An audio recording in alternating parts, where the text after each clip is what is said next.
I'm Doug Doyle with The Art of the Story. Legendary Star Ledger sportswriter and Hall of Fame author Jerry Izenberg says he was one of the few white kids who would sneak into Rupert Stadium in Newark and see one of the greatest baseball teams ever, the Newark Eagles. That team, with greats like Monty Irvin, Larry Doby, Leon Day, and Max Manning, ruled the Negro Leagues in the late 40s.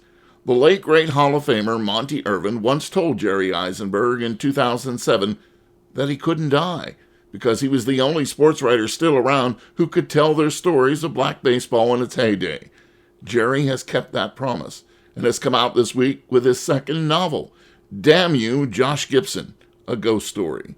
Izenberg joined me on my podcast, Sports Jam, to talk about why he decided to tell the story of the Negro Leagues through the eyes of fictional characters, an old ball player nicknamed the Jet, and a young boy who called his grandfather Pop Pop. They're visited by ghosts of great black players. We're talking about this wonderful novel that Jerry has put together, Damn You, Josh Gibson, a ghost story.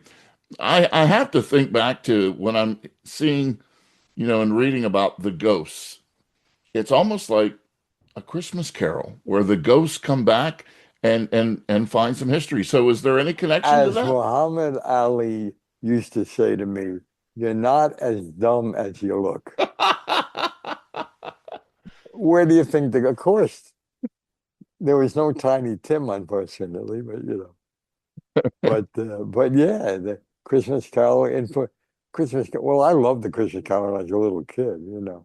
So that gave you the idea of the ghost kind of thing. Well, it gave me, yeah. The more I pushed different ideas in my head, my goal was to tell the black story through the black ghost, a series of black ghosts.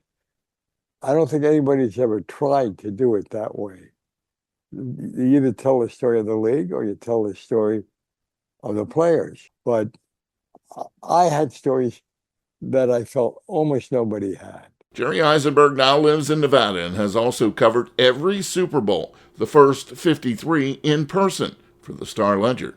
He won't be watching Bad Bunny's halftime performance, though. Well, the first thing I will tell you is I am proud to say that of the 53 Super Bowls I was at, I never saw a halftime show. I was always writing it, and if I wasn't, I'd think of something to write because it's so far. They made it a semi-religious festival, right? You got to go if you can get a ticket. It's incredible. I mean, and it's not good. It's not good. It became more important than the game. Not to the guys who were playing it. You can see my entire Sports Jam interview with Jerry Izenberg on the WBGO Facebook page. I'm Doug Doyle, WBGO News.